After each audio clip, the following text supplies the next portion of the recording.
In 1879, a New York Times article reported something extraordinary. Workers digging a foundation in Sayre, Pennsylvania, uncovered a burial mound containing skeletons of immense size.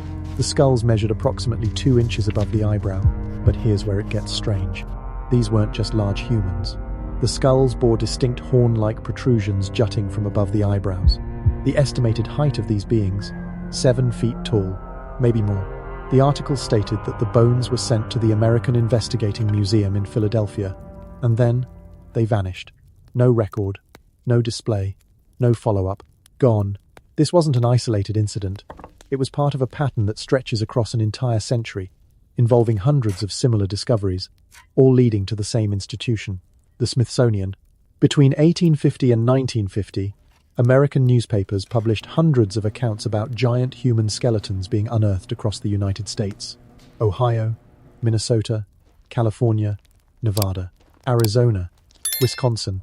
The reports came from credible sources, local newspapers, scientific societies, university professors, engineers working on railroad construction, farmers plowing fields. These weren't tabloid sensations. They were matter-of-fact reports treated as legitimate archaeological news. The skeletons measured anywhere from 7 feet to over 12 feet tall. They were found in burial mounds, in caves, beneath ancient earthworks. Often, they were discovered alongside artifacts. Massive copper axes too heavy for a normal person to wield effectively, oversized armor, weapons of unusual size, skulls with double rows of teeth, and in multiple cases, those strange horn-like protrusions. Almost every single report mentions the same thing. The bones were collected by the Smithsonian Institution or sent to them for study. And then, silence. No exhibitions. No papers published in their journals. No photographs in their archives. The evidence simply disappeared into the institution's vast storage facilities, never to be seen again. In 1904, the Smithsonian itself published an article in its annual report about excavations at a mound in Ohio. The report mentioned skeletons of unusual size. Then, decades later, researchers trying to follow up found the specimens had been lost, misplaced. The records were incomplete. This happened again and again. Fast forward to 1990. Congress passed the Native American Graves Protection and Repatriation Act, known as NAGPRA. On its surface, the law seemed reasonable. It required museums and federal agencies to return Native American remains and sacred objects to the tribes, a matter of respect and cultural sensitivity. But here's what nobody talks about. Under NAGPRA, thousands upon thousands of skeletal remains were removed from museum collections and reburied, often without thorough documentation, without DNA testing, without modern forensic analysis. Once they're back in the ground, they're gone forever. No second examination, no independent verification. Some researchers believe this wasn't just about cultural sensitivity, it was about burying evidence. Evidence that contradicts the accepted narrative of human history in North America. Evidence of beings that shouldn't exist according to mainstream archaeology. Let's talk about Lovelock Cave in Nevada. In 1911, miners began harvesting bat guano from this cave for fertilizer. Several feet down, they found something unexpected. Human remains. Artifacts. Weapons. But these weren't typical Native American remains. According to multiple accounts, including reports from the Nevada Historical Society, the skeletons were significantly larger than normal humans. Estimates ranged from 8 to 10 feet tall. They had red hair. Some skulls showed evidence of that double row of teeth. The local Paiute tribe had legends about these beings. They called them the Sitekar. According to Paiute oral tradition, the Sitekar were red-haired giants who were cannibalistic and hostile. After years of conflict, the Paiute tribes united and drove the remaining giants into Lovelock Cave. They sealed the entrance and set fire to it, killing the giants inside. The Paiute insisted this wasn't mythology. It was history. Their ancestors witnessed it. When archaeologists finally conducted official excavations in the 1920s, they found evidence consistent with the oral traditions. Fire damage. Human remains of unusual size.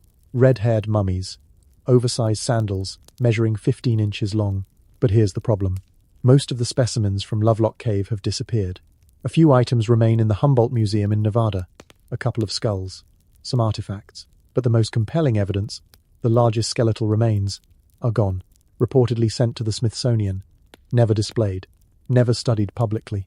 In 2002, Something happened in Afghanistan that the military tried very hard to keep quiet.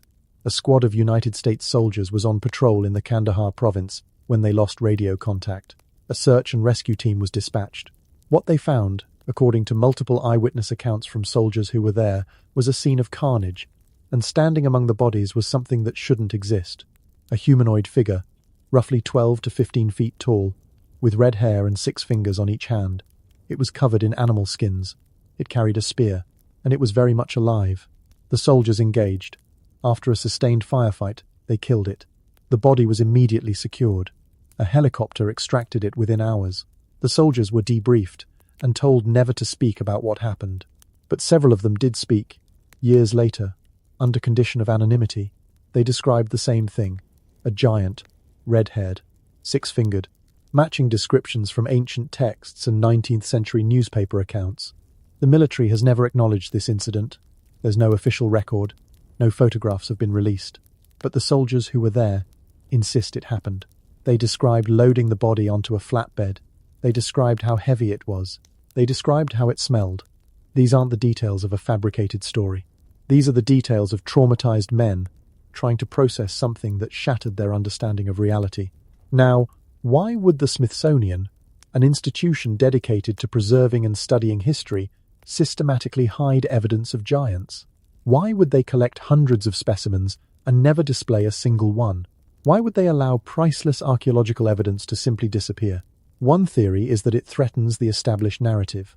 Modern archaeology and anthropology are built on specific timelines and migration patterns. The Bering Strait land bridge theory, progressive evolution, gradual technological development. If giants existed in ancient North America, it raises uncomfortable questions. Who were they? Where did they come from? Were they a separate species?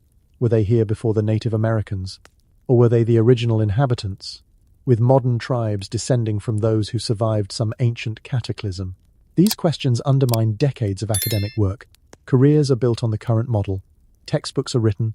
Grants are awarded based on research that fits the accepted framework. Introducing evidence of giants doesn't just require rewriting a few chapters. It requires dismantling the entire structure. But there's something deeper here, something that goes beyond academic pride. The existence of giants appears in religious texts worldwide. The Bible talks about the Nephilim, beings born from the union of the sons of God and the daughters of men. Giants who walked the earth before the flood. Ancient Hebrew texts describe them in detail. Their size, their violence, their corruption of humanity. If physical evidence proves these accounts are historical rather than mythological, it validates religious narratives that secular institutions have spent centuries trying to dismiss. Hey, my name is Mr. H, and if you're intrigued by these mysteries that mainstream history refuses to address, you're in the right place. This documentary is going to take you deep into evidence they don't want you examining too closely. Make sure to subscribe and hit that notification bell, because we're going to be uncovering a lot more uncomfortable truths that challenge everything you thought you knew about human history. Trust me, what's coming next is going to make this opening look tame. The Smithsonian isn't the only institution involved in this suppression. Universities have fired tenured professors for even suggesting that giant skeletal remains deserve serious study. Archaeological permits are denied for excavation sites where giants might be found. Wikipedia systematically removes and bans editors who try to document the hundreds of historical newspaper accounts. The official explanation is always the same: hoax, misidentification, exaggeration, mass delusion spanning 100 years across dozens of unconnected communities. But when you look at the primary sources, the original newspaper articles, the letters, the photographs, a different picture emerges. These weren't hoaxes. These were credible people reporting extraordinary discoveries, and then watching as those discoveries were taken away and erased from history. The question isn't whether giants existed. The evidence for that is overwhelming once you start looking. The question is why the evidence has been systematically buried. What are they protecting? What truth is so dangerous that it requires this level of coordinated suppression across multiple institutions over more than a century? We're about to find out. Because the giants didn't just exist in America, they existed everywhere. Every ancient culture on Earth has records of them, and the stories they tell are remarkably consistent, almost like they're describing the same beings, the same events, the same ancient world that was destroyed and forgotten until now. The book of Genesis, chapter 6, verse 4. one of the most controversial passages in the entire Bible. It reads, "There were giants in the earth in those days, and also after that, when the sons of God came in unto the daughters of men, and they bore children to them, the same became mighty men which were of old, men of renown." The Hebrew word translated as giants is Nephilim. It appears only twice in the entire Old Testament. Here, and in Numbers 13:33, where Israelite spies report seeing giants in Canaan so large that they felt like grasshoppers in comparison. The Nephilim weren't just big humans. According to the text, they were hybrids, the offspring of sons of God and human women. This wasn't a metaphor. The text treats it as biological fact. These beings existed. They were the result of some form of forbidden reproduction, and they were enormous. But who were the sons of God?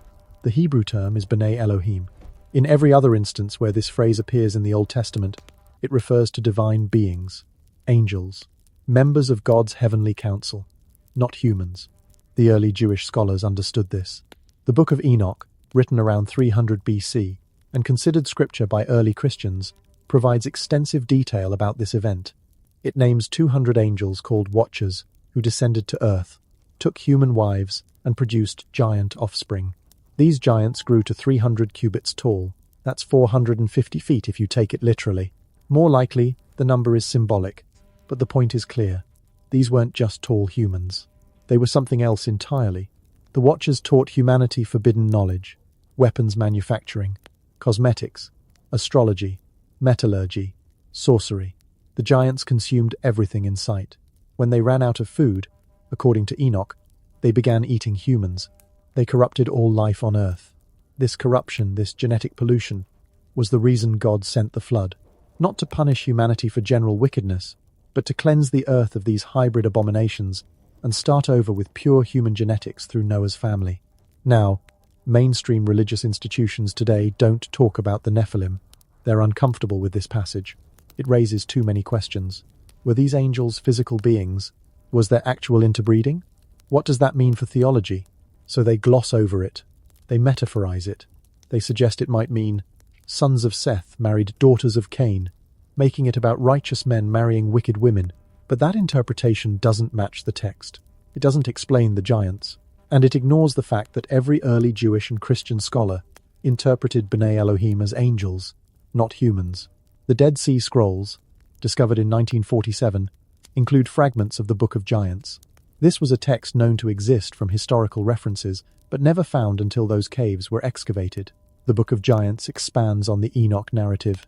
It describes the dreams and fears of the giant offspring. It names them. Oya, Haya, Mahwe. These weren't mythological monsters. They were treated as historical figures. The scrolls describe them having premonitions about a coming flood that would destroy them. The document is fragmented, damaged by 2,000 years in a cave, but what survives is remarkable. It corroborates that early Judaism considered giants to be real, historical beings. Let's move to the conquest of Canaan. Numbers 13. Moses sends 12 spies into the Promised Land to scout it before the Israelite invasion. They return terrified. 10 of the 12 report that the land is filled with giants. They specifically mention the Anakim, descendants of Anak. They say, "We were in our own sight as grasshoppers, and so we were in their sight." This isn't poetic exaggeration. Military scouts don't use metaphors when reporting enemy capabilities. They're describing beings so large that trained warriors felt like insects. Later, in Deuteronomy, we get specifics. Og, king of Bashan, was one of the last survivors of the Rephaim, another giant race. His bed was made of iron and measured 9 cubits by 4 cubits. Using the standard 18-inch cubit, that's 13.5 feet long and 6 feet wide. Now, beds are typically longer than the person sleeping in them, but even accounting for that, Og was probably 11 to 12 feet tall. The text treats this as historical fact. It even tells us where to see the bed. Is it not in Rabbath of the children of Ammon? Go look for yourself. That's what the text says. This is the Bible providing verifiable evidence, inviting skeptics to check. Goliath of Gath.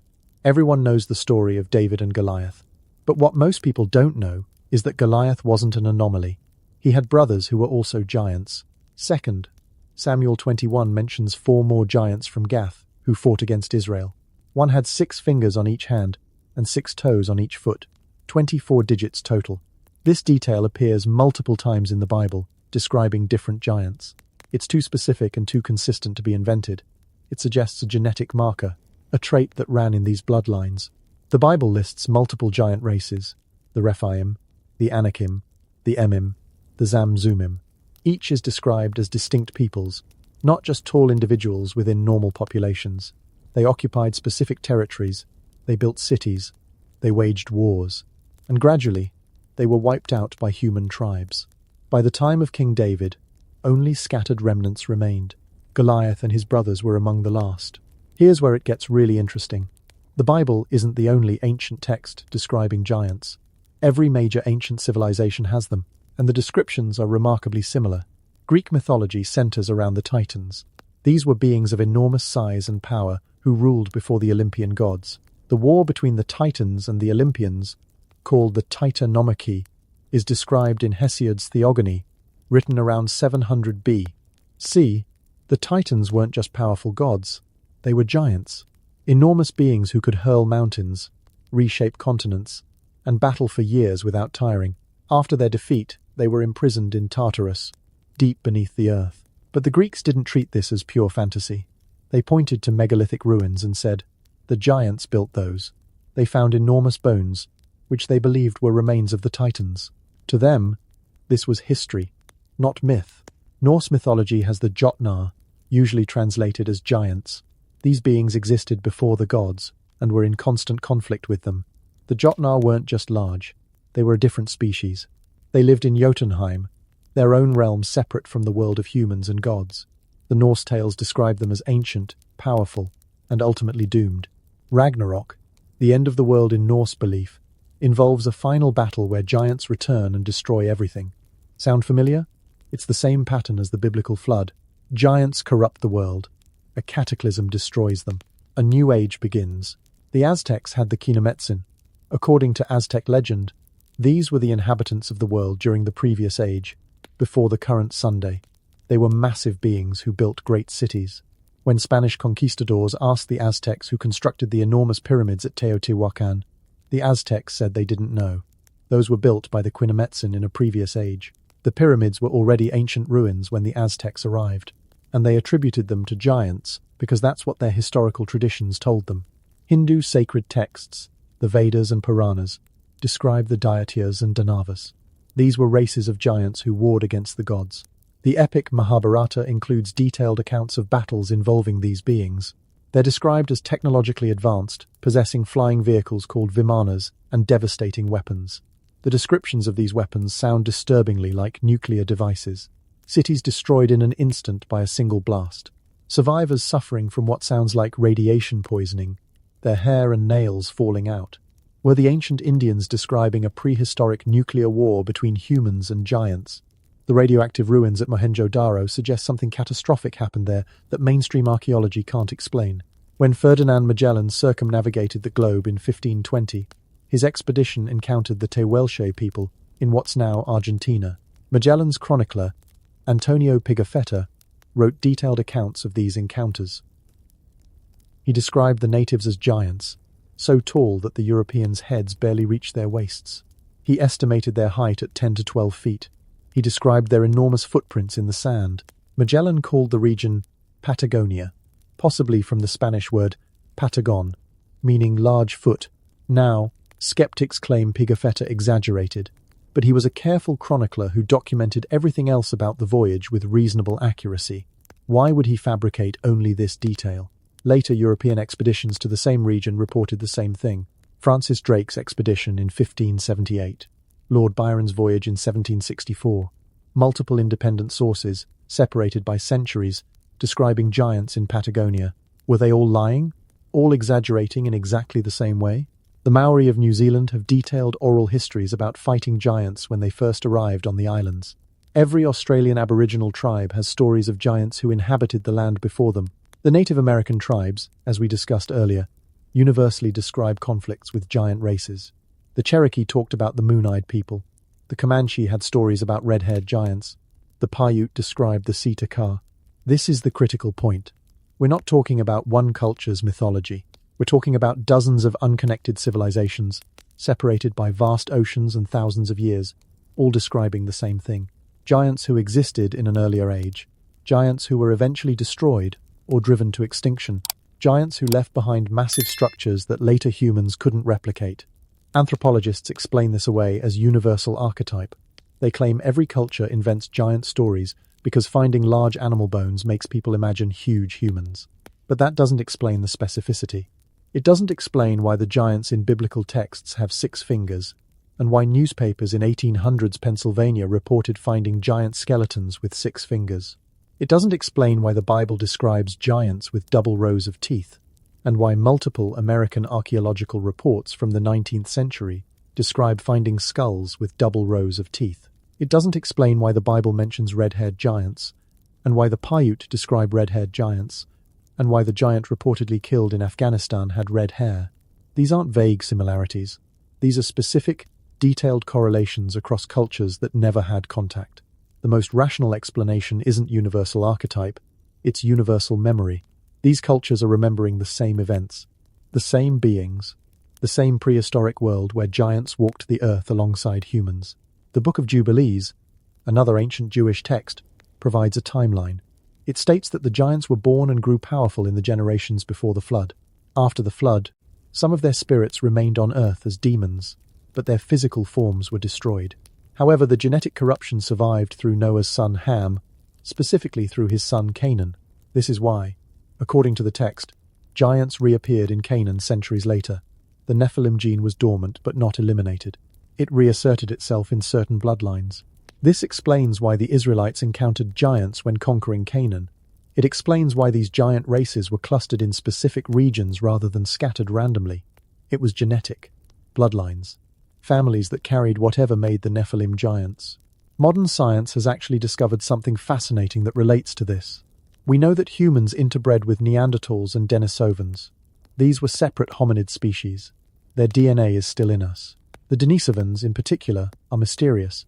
We found only a handful of bone fragments, but genetic analysis shows they were significantly larger and more robust than modern humans.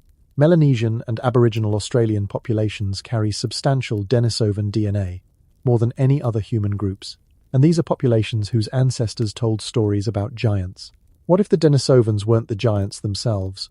But what if the giants were another separate hominid species we haven't classified yet? What if they did interbreed with humans, just like the ancient texts claim? That would leave genetic markers, traces in our DNA.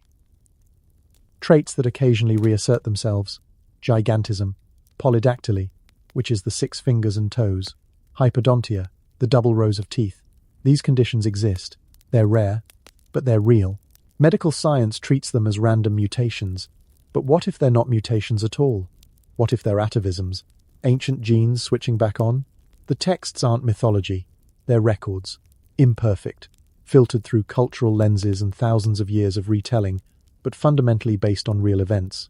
Giants existed. Multiple species or subspecies of them. They interbred with humans. They built things we can still see today. And then something happened. A cataclysm. A war. A deliberate extermination. They died out, or were killed, but the memory survived. In every culture, in every ancient text, in every religious tradition, the evidence is there. The texts are there. The question is whether we're willing to read them as history rather than dismissing them as myth. Because once you start reading them as history, everything changes. The past becomes far stranger and far more interesting than anything in our textbooks, and the giants stop being fantasy. They become our forgotten ancestors. The problem with ancient texts is that people can always dismiss them as stories, legends, exaggerations passed down through generations until truth becomes indistinguishable from fiction. But physical evidence is different.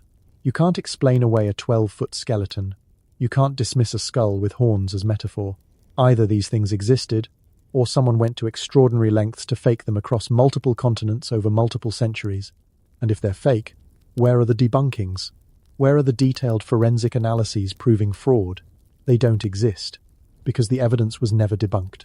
It was buried. Let's start with something concrete. The San Diego Union, August 5th, 1895. The paper reported that gold miners in County Antrim, Ireland, blasting rock for a new road, uncovered what they initially thought was a petrified giant. It measured 12 feet 2 inches. The right foot had 6 toes. When they excavated it fully, they realized it wasn't petrified. It was mummified, preserved somehow in the rock. The remains were put on display in Dublin and later exhibited in England. Thousands of people saw it, paid admission to see it. Then it vanished. Some records suggest it was purchased by a private collector. Others say it was shipped to America. Either way, it disappeared from public view. Now, skeptics claim this was a fabrication, a carnival attraction, but the initial discoverers were engineers and miners, not showmen. The local newspaper reported it as a legitimate archaeological find before anyone thought about profit. And here's the thing, if it was a hoax, who built it? Creating a convincing 12-foot mummified corpse with 6 toes would require anatomical expertise, access to human remains, and considerable skill.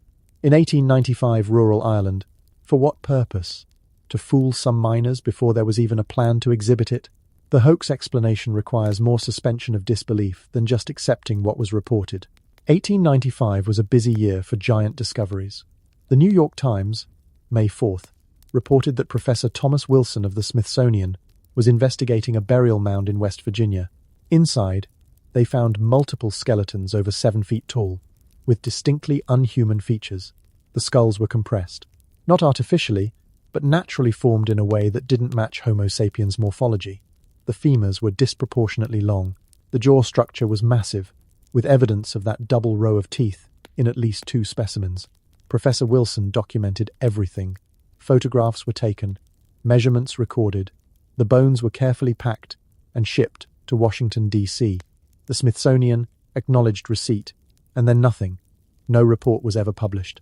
Wilson never mentioned the findings in any subsequent papers. The bones were never catalogued in any publicly accessible collection. They entered the Smithsonian and disappeared into whatever vault they use for inconvenient evidence. But here's what makes this particular case fascinating. The West Virginia mound wasn't empty. Along with the skeletons, they found copper bracelets, shell beads, and stone tools. These artifacts were catalogued. Some are still in the Smithsonian collection today. You can find them in their database. But the skeletons that were found with these artifacts? No record. The official position is that no human remains of unusual size were ever found at that site. Despite the New York Times article, despite Professor Wilson's initial reports, despite multiple witnesses, it never happened. This pattern repeats across dozens of sites. In Ohio alone, between 1850 and 1920, there were over 30 documented newspaper reports of giant skeletons found in burial mounds. The Seneca County Sentinel, 1890, the Middletown Signal, 1902, the Newark Daily Advocate, 1883. These weren't tabloids. They were legitimate regional newspapers reporting local news. Some of these articles include the names of the people who made the discoveries: farmers, construction workers, local doctors who examined the remains, real people who could be verified. In Wisconsin, the Lake Mills Asterland site excavations in the 1850s uncovered multiple giant skeletons. The Wisconsin Natural History Association documented them. Photographs exist, or rather, they existed. The original photos have vanished, but reproductions were published in local history books before they disappeared. These show skulls significantly larger than normal human skulls, with pronounced brow ridges and elongated craniums. They look almost Neanderthal, but much larger. One skeleton measured 8 feet from crown to heel, with the spine still partially articulated. Now let's talk about Lovelock Cave in more detail, because while we mentioned it earlier in the context of the C-Te-Ka legends, there's physical evidence that deserves examination. When miners first entered the cave in 1911, they found it filled with dried guano several feet deep. Preserved in this guano were artifacts, baskets, decoys made from bird skins and reeds, fishing nets, and bones. Lots of bones. The miners didn't care about archaeology. They were harvesting guano for fertilizer. They destroyed much of the site before anyone realized its significance, but they kept some of the more interesting items. A few skulls, some massive sandals. These eventually made their way to local collectors and small museums. In 1924, L.L. Loud from the University of California, Berkeley conducted a proper excavation. His official report, published by the university, acknowledges finding human remains but describes them as within normal height ranges. However, newspapers covering the dig tell a different story. The Nevada Review Miner, February 19, 1928, describes skeletons between 8 and 10 feet being found. The Lovelock Review Miner has multiple articles through the 1920s discussing the giant bones. Here's the discrepancy. The official academic report says normal size. Contemporary newspaper accounts say giants. Which source is more reliable? The academic institution that had every reason to downplay controversial findings, or the local newspapers that had no agenda except reporting what was being found in their community. Some of the Lovelock artifacts still exist. The Humboldt Museum in Nevada has a few items. There's a sandal that measures 15 inches long. Now, footwear is typically an inch or two longer than the actual foot, but even accounting for that, this sandal would fit someone with a 13-inch foot. That corresponds to someone around 8 feet tall using standard body proportion ratios. The sandal is real. You can go see it. It's not a hoax. It existed. Someone wore it. Someone much larger than any normal human. There's also a jawbone in their collection. It's massive, roughly twice the size of a normal human mandible. It has a double row of molars. Not a pathological condition. Not a deformity. A fully formed, functional double row. The curator will tell you it's within range of human variation. Look at it yourself and decide if you believe that. Let's cross the Atlantic. In 1893, French anthropologist Georges Vacher de Lapouge was excavating a Bronze Age cemetery at Castelnau-le-Lez in southern France. He uncovered a series of unusually large bone fragments, 3 femurs, 2 tibias, and a humerus. The femurs measured between 26 and 29.2 inches long. A normal human femur averages around 18 inches. These bones would correspond to individuals between 7.5 and 8.5 feet tall. De Lapouge was a credentialed scientist. He measured carefully. He published his findings in the academic journal La Nature in 1894. He estimated the height conservatively and acknowledged the specimens were fragmentary. He didn't claim they proved giants. He simply reported what he found and let the evidence speak. The bones were sent to the Museum of Natural History in Paris. For a few years they were on display. Then they were moved to storage. Then they were lost. The museum claims they were probably discarded during renovations in the mid-20th century. Unique bone specimens, published in scientific journals, displaying anomalous characteristics, were just thrown away during renovations. That's the official story. But we have de Lapouge's measurements. We have his photographs, though they're poor quality by modern standards. We have his published paper. The evidence existed. It was documented. Then it was disappeared. Java, Indonesia. In the 1940s, German paleontologist Ralph von Koenigswald was excavating Pleistocene sites. He found multiple hominin remains, including massive jawbones and teeth. Some of these were 3 times larger than modern human teeth. He classified them as Gigantopithecus, an extinct ape, but von Koenigswald himself noted in his journals, which were published posthumously, that some of the remains had characteristics that seemed more human than ape. The teeth had root structures and wear patterns inconsistent with the purely herbivorous diet attributed to Gigantopithecus. They looked like teeth adapted for an omnivorous diet, like human teeth, just much larger. The scientific establishment classified them as ape because the alternative was too problematic. If they were human, or human-like, it meant human-sized beings existed in Java hundreds of thousands of years ago. That doesn't fit the migration models. It doesn't fit the evolutionary timeline. So they're apes. Case closed. Don't look closer. Let's talk about the specific anatomical anomalies that keep appearing in these reports. Double rows of teeth. This shows up consistently. In biblical descriptions of giants. In newspaper accounts from Pennsylvania, Ohio, and Wisconsin. In some of the Lovelock Cave remains. In reported findings from Nevada burial mounds. Hypodontia, having extra teeth, is a real condition. It affects about 1 to 3% of the population. Usually it's 1 or 2 extra teeth, often malformed, but a complete functional second row, that's not documented in medical literature for Homo sapiens. It would require a completely different jaw structure, different genetic programming. It's not a mutation of human genetics. It's something else. 6 fingers and 6 toes. Polydactyly. This also appears repeatedly. The Antrim giant had 6 toes. Biblical descriptions of giants from Gath mention 6 fingers and 6 toes. The alleged Kandahar giant was reported to have 6 fingers. Newspaper accounts from the 1800s describe finding skeletons with extra digits. Polydactyly exists in modern humans. About 1 in 500 births. Usually the extra digit is small, not fully functional. But the descriptions in these giant accounts don't describe vestigial digits. They describe fully formed, functional extra fingers and toes. That suggests it wasn't a random mutation but a stable genetic trait in a population. A marker, something that ran in the giant bloodlines. And then there are the horns. This is the most disturbing anomaly. The cere, Pennsylvania skulls had horn-like protrusions above the eyebrows. Reports from mounds in New York described similar features. These weren't horns like an animal. They were bony growths extending from the skull, calcified, part of the bone structure itself. There's no medical condition that produces this in humans. Cutaneous horns exist, but they're made of keratin, like fingernails. They're not bone. They don't project from the skull itself. What was described in these reports is something else, something that shouldn't exist in any known primate species. And yet, multiple independent reports describe the same feature, all from North American burial mounds, all from the same general time period before the flood, according to biblical chronology. The skeptical explanation is that these were all hoaxes, carnival gaffes, fabrications. But that requires believing that multiple unconnected communities, across decades, all decided to fabricate the exact same specific anomalies. They all independently decided to create skulls with horns, skeletons with double teeth, and remains with 6 digits, without coordination, without communication, and they fooled local doctors, university professors, and newspaper editors, for no clear profit motive in most cases. The alternative is simpler. These reports are accurate. The remains were real. They documented something that actually existed, a population of beings with these consistent anatomical features.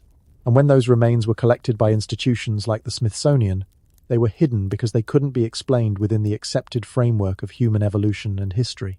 There's one more category of evidence worth examining: the tools and weapons. If giants existed, they would have created objects sized for their use. And we find them. Massive copper axes from Wisconsin mounds, weighing 30 to 40 pounds. A normal person could lift one, but wielding it effectively in combat or for woodwork would be nearly impossible. For someone 8 or 9 feet tall, it would be proportional. Oversized skeletal remains in Tennessee burial mounds were found alongside stone blades over 16 inches long. That's not a knife. That's a short sword for someone with massive hands. Armor pieces found in Ohio, mounds were sized for torsos far larger than any recorded human. These weren't ceremonial. They showed wear, impact damage. They were used. The artifacts exist in scattered collections, small museums, historical societies, private collections, but they're never assembled into a coherent narrative, never examined as a group, never studied for what they collectively suggest. Each piece is explained away individually. The copper axe was ceremonial. The oversized blade was symbolic. The huge armor was exaggerated by trade. But together, they tell a story. They tell the story of a population of large beings who lived, worked, fought, and died in ancient North America, and whose physical evidence was systematically collected and hidden by the very institutions we're supposed to trust to preserve history. The bones existed. The artifacts existed. Thousands of people saw them. Hundreds of credible witnesses documented them, and then they vanished. Not because they were fake, but because they were real, and the truth they revealed was too dangerous to acknowledge. Before we go further into what happened to these remains and why they were hidden, I'm curious. Where are you watching this from right now? Drop your location and your local time in the comments. Are you in North America where many of these giant skeletons were found? Somewhere in Europe, Asia, Australia? And what time is it there? 2 a.m. and you're falling down this rabbit hole? Middle of your workday and you should probably be doing something else? I want to know where this information is reaching and who's willing to question the official story. Let me know down below. Now, those giant bones that disappeared into the Smithsonian weren't the only evidence that vanished. There's an entire network of suppression, and it goes far deeper than just hiding skeletons in storage rooms. Because physical evidence is one thing, but when you start looking at the impossible structures these beings left behind, structures that are still standing today, the cover-up becomes even more obvious. Let's talk about architecture that should not exist. Stand at the base of the Temple of Jupiter in Baalbek, Lebanon, and try to comprehend what you're looking at. 3 foundation stones, each weighing approximately 800 tons. Sitting next to them, still in the quarry a quarter-mile away, is the stone of the pregnant woman, 1,200 tons. And beyond that, another block they'd started cutting, 1,650 tons. That's 3.3 million pounds. One single stone. Modern engineers have attempted to calculate what it would take to move these stones. The largest crane currently in operation can lift about 20,000 tons, but that's a vertical lift with a stable base, hydraulics, and counterweights, moving a 1,600-ton stone horizontally across uneven terrain, then lifting it 20 feet into the air to set it precisely into position with stones already in place?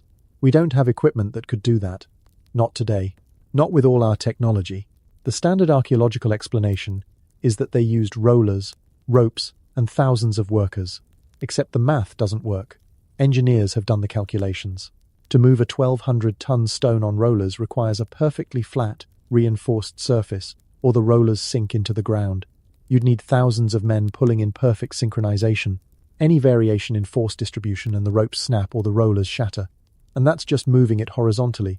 Lifting it, positioning it with millimeter precision against other blocks weighing hundreds of tons each. With Bronze Age technology? The Romans, who built on top of these foundation stones much later, left extensive records of their construction techniques. They documented everything: how they quarried stone, how they transported it, how they lifted it.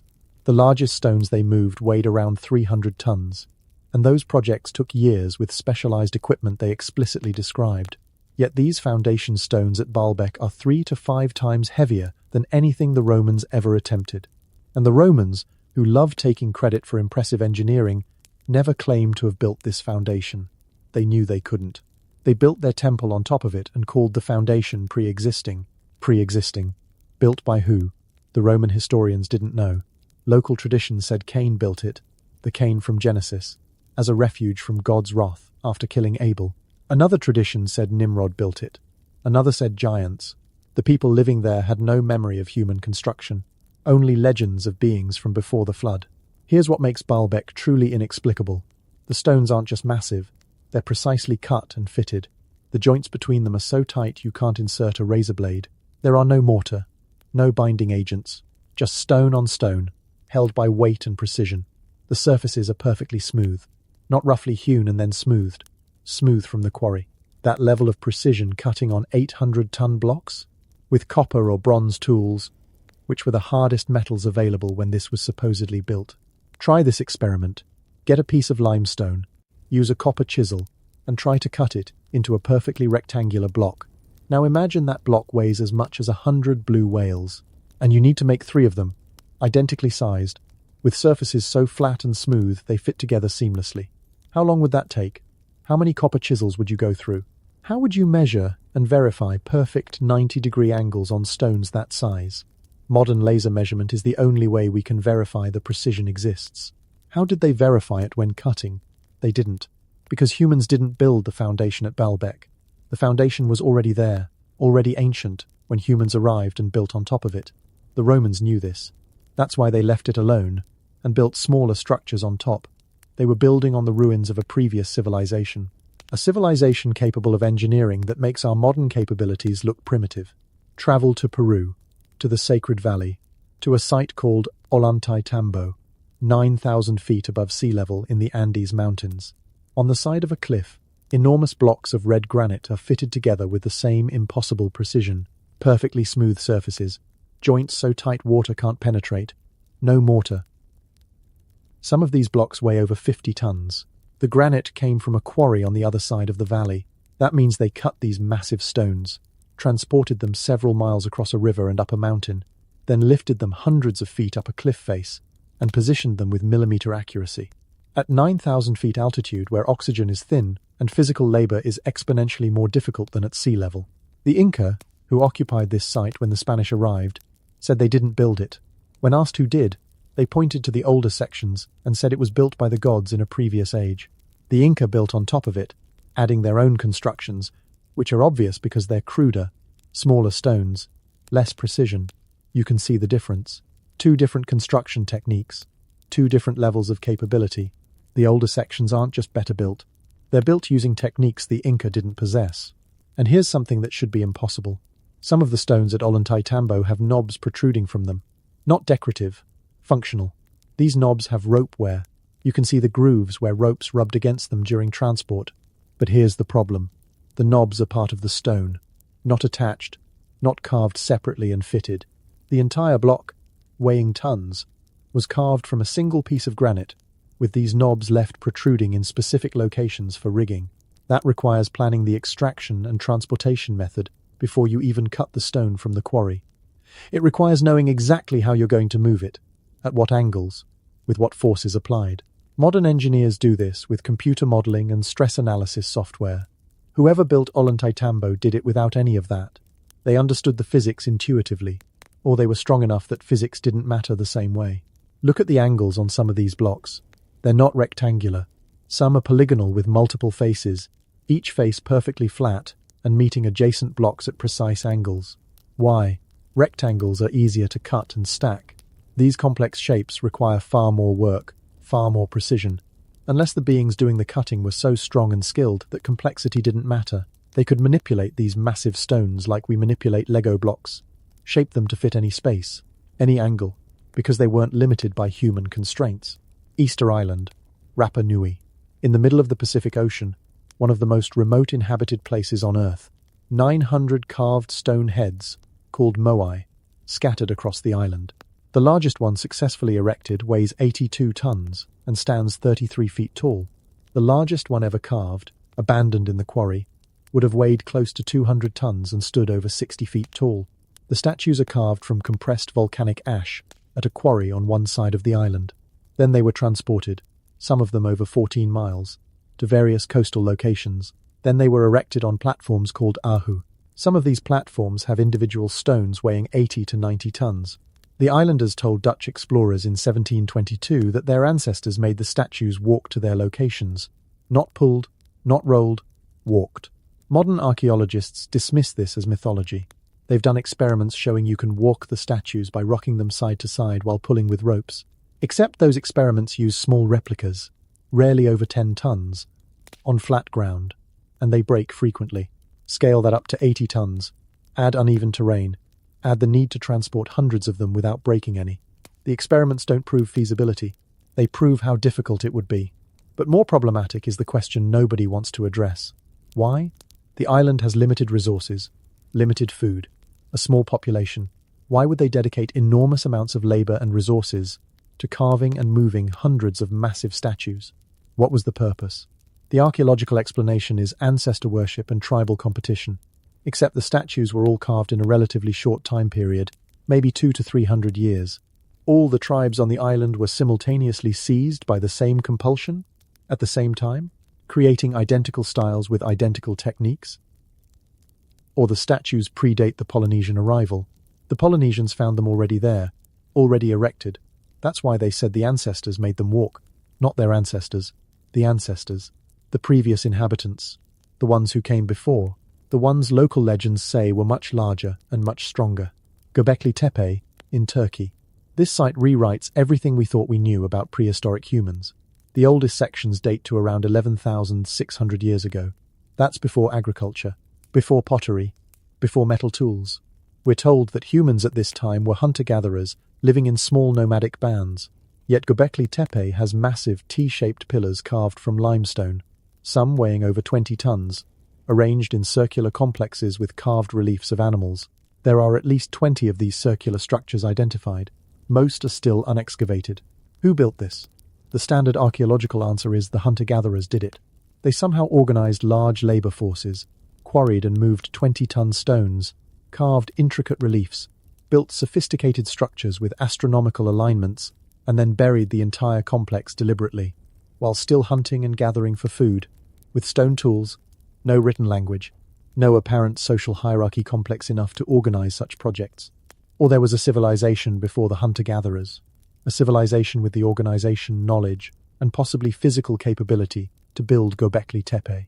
This civilization was destroyed in the cataclysms that ended the Ice Age around 11,600 years ago. The same cataclysms described in flood myths worldwide. The survivors, reduced to primitive conditions, tried to maintain the knowledge. They built Göbekli Tepe as a monument or a repository, and then, as their population dwindled, they deliberately buried it to preserve it, to hide it from whoever or whatever had destroyed their world. The Younger Dryas impact hypothesis suggests a comet or asteroid struck Earth around 10,800 BC, causing rapid climate change, mass extinctions, and widespread destruction. Evidence includes a thin layer of sediment worldwide containing shocked quartz, microscopic diamonds, and iridium, all indicators of extraterrestrial impact. If this event occurred, it would have destroyed any advanced civilization existing at that time. The survivors would have been scattered, reduced to basic survival. Within a few generations, the sophisticated knowledge would be lost. Only legends would remain, legends of a previous age. a golden age, when giants walked the earth and built wonders. Consider Sacsayhuaman above Cusco, Peru. 3 levels of zigzagging walls made from stones weighing up to 120 tons. These stones are fitted together in complex polygonal patterns. Some have over a dozen surfaces, each surface meeting adjacent stones at different angles, all fitting together perfectly. No mortar. The precision is such that you cannot insert a piece of paper between stones. After 500 years, through earthquakes and weathering, they remain perfectly fitted. The Spanish chronicler Garcilaso de la Vega, who saw Sacsayhuaman intact in the 1500s, wrote that it seemed to be the work of demons rather than men. He couldn't comprehend how humans could have cut, transported, and fitted these stones. The Inca told the Spanish that Sacsayhuaman was built by Viracocha and the giant race that came before. The Inca maintained and used the site, but claimed no credit for building it. In 1868, an earthquake damaged Cusco. Modern engineers brought in heavy equipment to repair colonial buildings. They tried to replicate Inca stonework for reconstruction. With steel tools, hydraulic equipment, and modern engineering knowledge, they couldn't match the precision of the ancient work. They couldn't even come close. How is it possible that Bronze Age builders achieved precision that modern engineers with diamond-tipped power tools cannot replicate? The answer is they didn't achieve it with Bronze Age tools.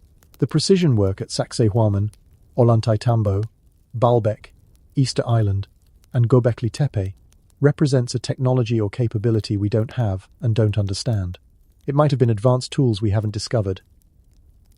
Or it might have been beings physically capable of manipulating massive stones the way we manipulate bricks. Beings who saw differently, thought differently, built differently because they weren't human. Every indigenous culture that lived near these sites said the same thing. Giants built them, the gods built them, the ancestors from before the flood built them. We don't know how. We only know they were here first. And they were bigger and stronger than us. Archaeologists dismiss these traditions as mythology because accepting them as history destroys the entire framework of human development. But what if the traditions are accurate? What if these megalithic sites are exactly what the local people always said they were? Remnants of a previous civilization, built by giants, left behind after whatever cataclysm destroyed them, standing as mute testimony to beings who walked this earth before us and built things we cannot build today even with all our technology. The stones are still there. The precision is measurable. The impossibility is demonstrable. You can't explain these structures with primitive tools and human muscle power. You need either advanced technology we have no evidence for, or you need builders who weren't constrained by human limitations. Builders who were bigger, stronger, and more capable. Builders who match descriptions found in every ancient text and every indigenous tradition. Giants. They existed.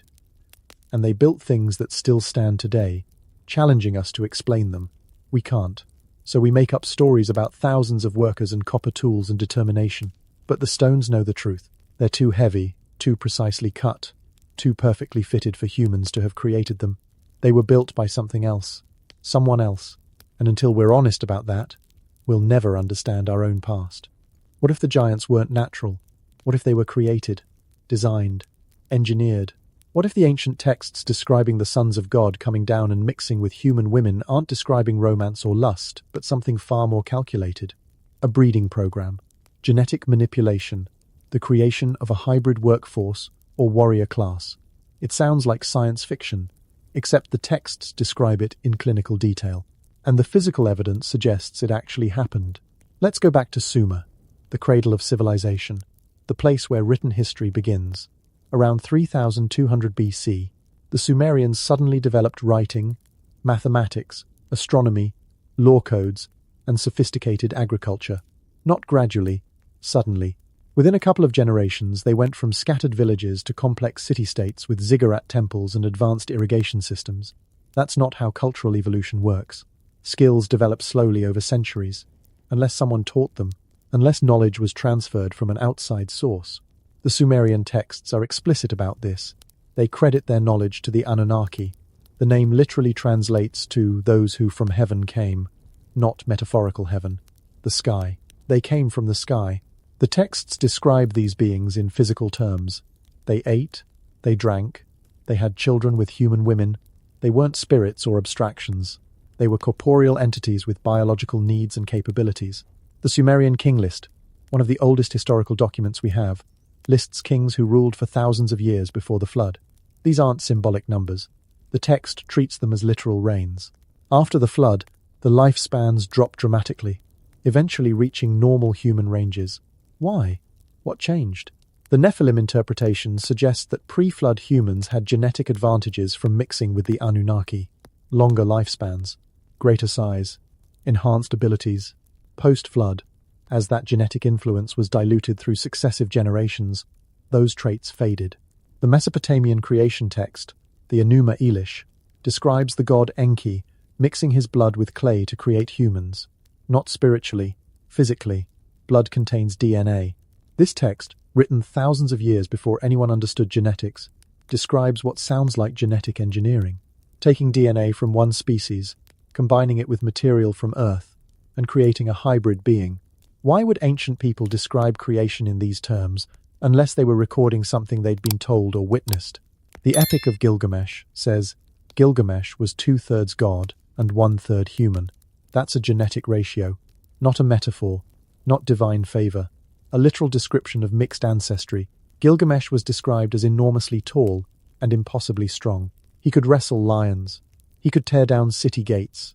His companion Enkidu was even larger, described as covered in hair, more animal than human. These descriptions match what we'd expect from genetic hybrids, beings with traits from multiple sources, combining human intelligence with physical capabilities beyond human norms. Now let's talk about the Denisovans. We only discovered this hominin species in 2008 when scientists analyzed a finger bone from a cave in Siberia. Genetic testing showed they were distinct from both modern humans and Neanderthals. A separate branch of the human family tree, we found only fragmentary remains, a finger bone, a few teeth, part of a jaw. But from these fragments, scientists have extracted complete genomes. Here's what's fascinating. Melanesian and Aboriginal Australian populations carry significant Denisovan DNA, up to 5% of their genome. That's higher than Neanderthal DNA percentages in Europeans. The Denisovans interbred with modern humans, extensively, and the genetic contribution is still present, still measurable. From the limited skeletal remains, scientists have determined the Denisovans were much larger and more robust than modern humans. The teeth are massive. The jaw is proportionally bigger than any modern human jaw. If we found these remains without genetic testing, we'd classify them as a different species entirely. And here's the critical point. We only discovered Denisovans 15 years ago from a handful of bone fragments. How many other human-like species existed that we haven't found yet? How many were larger, stronger, more physically imposing?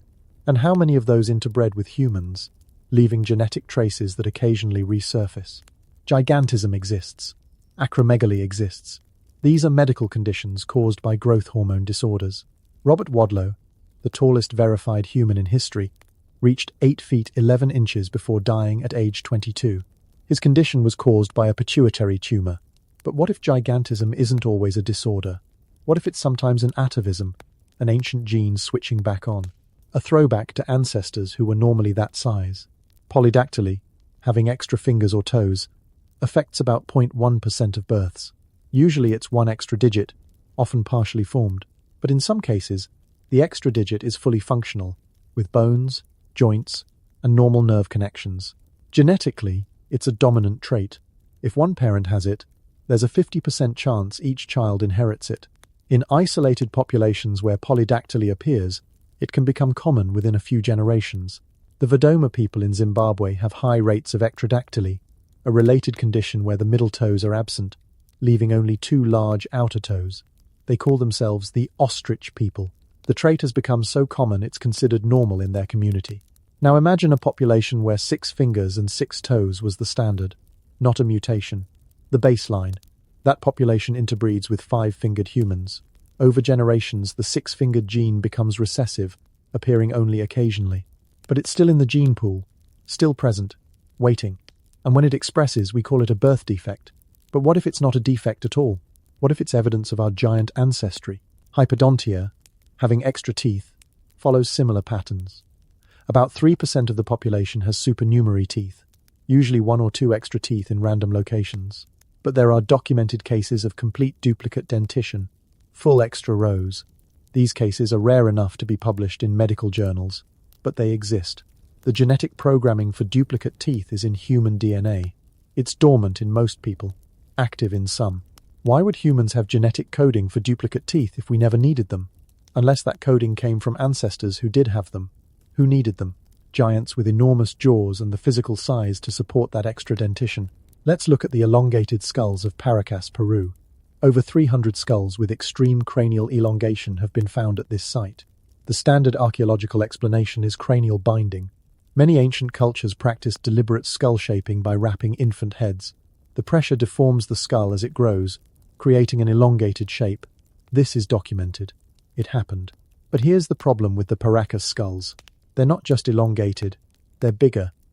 The cranial volume is 25 to 30% larger than normal human skulls. You can't increase volume through binding. Binding changes shape, but not size.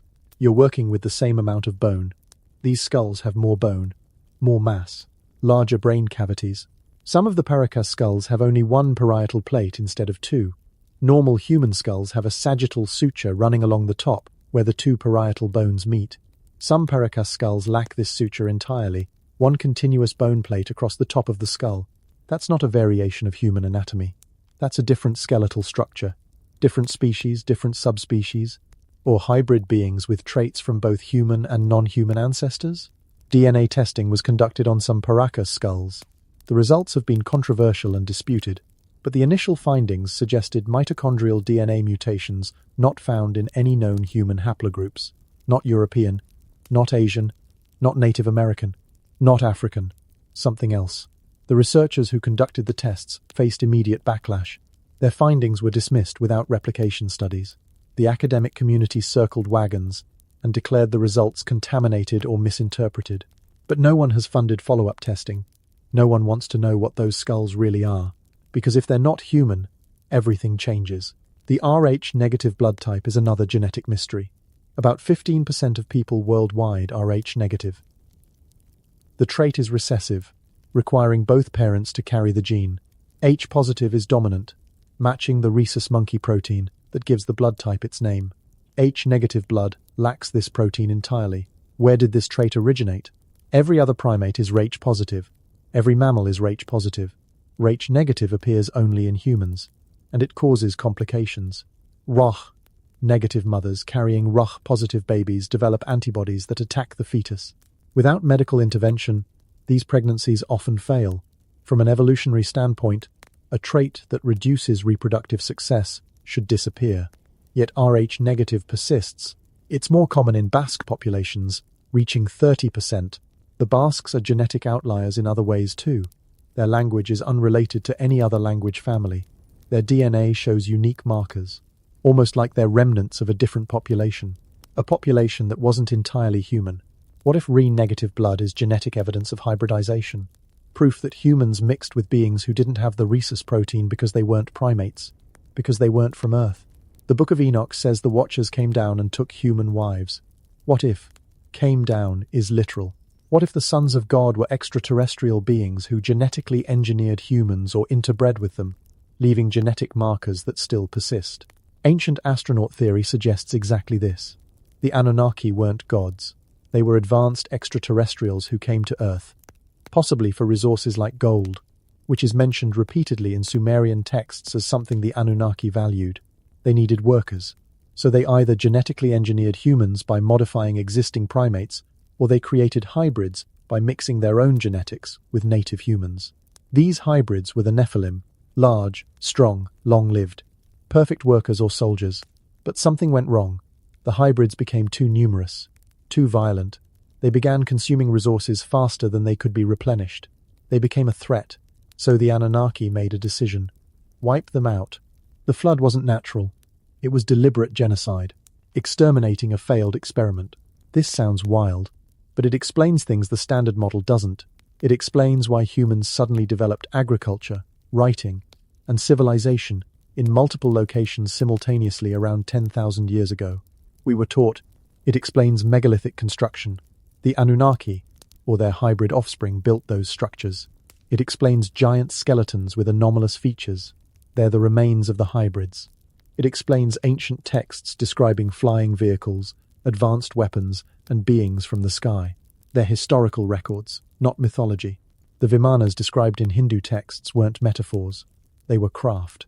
flying vehicles with specific dimensions, power sources, and capabilities described in technical detail. The Mahabharata describes weapons that sound like nuclear devices, cities destroyed in seconds, survivors with radiation burns, bodies so burned they were unrecognizable. This wasn't poetic license, it was describing technology. Advanced warfare between factions in the pre-flood world, Göbekli Tepe, Baalbek, Ollantaytambo, these weren't built by primitive humans. They were built during the era when the Anunnaki or their hybrids still had knowledge and capabilities. After the cataclysm, that knowledge was lost. Humans were reduced to survival mode. The giants were mostly killed off. Their genetic influence was diluted, but traces remained. Fragmentary memories preserved in oral traditions, genetic markers that occasionally resurface, and physical structures that still stand because they were built to last through any catastrophe. The purpose of the hybridization becomes clear when you look at what the Nephilim did, according to the texts. They built, they fought, they ruled. They were warrior kings and master builders, exactly what you'd want if you needed to control a planet. A manager class, physically imposing enough to command respect and fear, intelligent enough to organize labor and construction projects, but not independent enough to threaten their creators. Except they became independent. They bred prolifically, they exceeded their programming, and they had to be destroyed. Some bloodlines survived. Noah's family was chosen specifically because Noah was perfect in his generations. That phrase in Hebrew suggests genetic purity, unmixed human DNA. But after the flood, giants appear again in Canaan. How? Because Noah's sons or their wives carried recessive giant genes, or because some giants survived the flood in remote locations, or because the Anunnaki came back and tried again, creating new hybrids. The biblical text says there were giants also after that, after the flood, after the supposed cleansing. The genetic corruption reasserted itself. Royal families throughout history have been obsessed with bloodlines. They marry within narrow genetic pools. They track ancestry meticulously. They claim divine right to rule, divine descent. What if that's not metaphor? What if certain families genuinely carry more of the Anunnaki genetic heritage, more of the giant DNA, and they've spent millennia trying to preserve it, concentrate it, keep it from being diluted? That would explain why European royalty has such specific physical traits. Elongated skulls, unusual height, hemophilia, a recessive genetic disorder that only appeared in royal families. The Habsburg jaw, a distinctive underbite caused by centuries of inbreeding. They weren't trying to keep their money or power in the family. They were trying to keep their genetics pure, keep the bloodline intact, because they knew something we don't. They knew what they are, or what they were. The hybrid theory explains everything: the sudden appearance of civilization, the megalithic structures, the giant skeletons, the anomalous genetic markers, the consistent global traditions about gods interbreeding with humans. It's not a perfect theory. It has holes, but it has fewer holes than the mainstream explanation, which requires ignoring most of the evidence. Were the Nephilim created as slaves? As soldiers? As an experiment? We don't know, but they existed. The genetic evidence exists. The skeletal evidence exists. The textual evidence exists across multiple cultures, and their descendants might still be among us, carrying dormant genes that occasionally activate, producing individuals with traits that shouldn't exist, traits from ancestors who weren't entirely human, ancestors who were giants, ancestors who were hybrids, ancestors who were made, not born. Every culture on Earth has a flood story, not similar stories.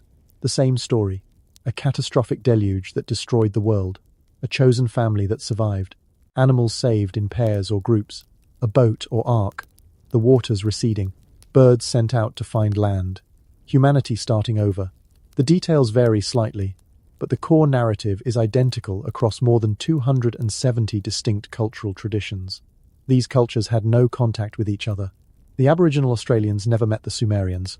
The Mayans never spoke with the Greeks. The Norse never traded stories with the Chinese. Yet they all remembered the same cataclysm. Coincidence? Parallel mythology arising independently? Or collective memory of an actual event so traumatic it was burned into human consciousness worldwide and passed down through every surviving lineage? The Epic of Gilgamesh includes a flood account that predates the biblical version by at least 1,000 years. Utanapishtim, the Sumerian Noah, is warned by the god Ea that the other gods plan to destroy humanity with a flood. He's instructed to build a boat, seal it with pitch, and bring aboard his family and representatives of every animal species. The flood comes, the waters rise, everything dies except those on the boat. After the waters recede, Utnapishtim sends out birds to find dry land. First a dove, then a swallow, then a raven that doesn't return, indicating land has been found. The parallels to Genesis are unmistakable. Either the Hebrews copied from Sumerian mythology, or both accounts are describing the same historical event from different cultural perspectives. But here's what's crucial. The Sumerian version explicitly states the reason for the flood. Humanity had become too numerous and too loud. They disturbed the gods' sleep. But more than that, there was corruption, mixing, things happening that shouldn't happen. The tablets are damaged, so the full explanation is lost. But what remains suggests the gods weren't just annoyed, they were horrified. Something had gone wrong with their creation.